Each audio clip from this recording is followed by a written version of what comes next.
Before George Bush was president, he served as a World War II pilot for the Navy, U.S. Ambassador to the United Nations, U.S. Liaison to China, Director of the CIA, and Vice President for Ronald Reagan.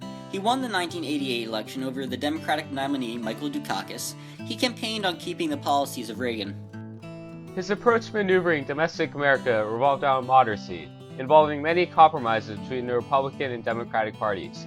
He wanted America to focus on three main things: better education, crackdown on drugs, and relief from poverty. However, his domestic policies towards the economy were conservative, keeping the economic policy of Reagan. Candidate Bush had promised not to raise taxes, to fix the growing federal budget deficit, and to work with Congress. The budget deficit was at $2.8 trillion, which is not allowed to make many reforms at all as president. However, the Democrats wanted to raise taxes on wealthy Americans. To get rid of the huge debt, President Bush had a compromise, and the Democrats agreed to cut government spending in exchange for a raise in taxes. This moderate stance led to many conservative Republicans feeling betrayed, and this helped lead to his election defeat to Democratic nominee Bill Clinton in 1992. Bush also had to bail out the savings and loan industry for $100 billion after deregulation in previous administrations caused the industry to fail in risky investments.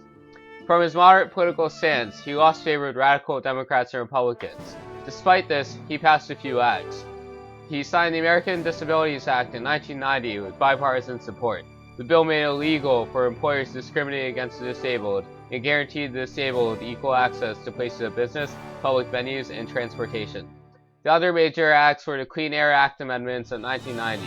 The bill focused on three aspects of clean air: reducing smog, acid rain, and limiting industrial emissions of toxic chemicals. When it came to foreign policy, Bush had plenty of experience that led to his success. He had previous roles within the CIA, United Nations, and his vice presidency for 2 terms under Reagan. He was very realistic, and he carefully thought out each foreign event before he made any radical decisions. He had a very conservative approach, and he did not wish to make enemies in the international community. Although Bush encountered great difficulty in terms of domestic issues, he had much more flexibility when it came to his foreign policy, and this resulted in greater success when addressing international crises. In 1989, Germany was in the process of reunification.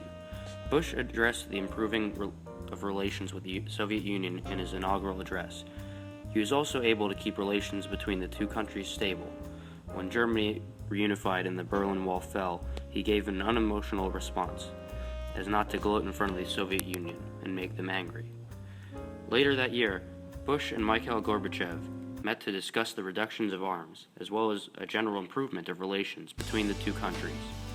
These discussions eventually resulted in the Strategic Arms Reductions Treaty. Bush was also involved in the 2+4 plan to reunify Germany and oversaw the United States' role, helping create compromises for Germany joining NATO. The U.S. government tried to cut ties to Manuel Noriega of Panama, but he became military dictator in 1983. After Noriega abused his power, news reached President Bush that Noriega killed a U.S. serviceman, so the U.S. launched Operation Just Cause, with 23,000 U.S. troops quickly overtook the Panamanian military and removed Noriega from power.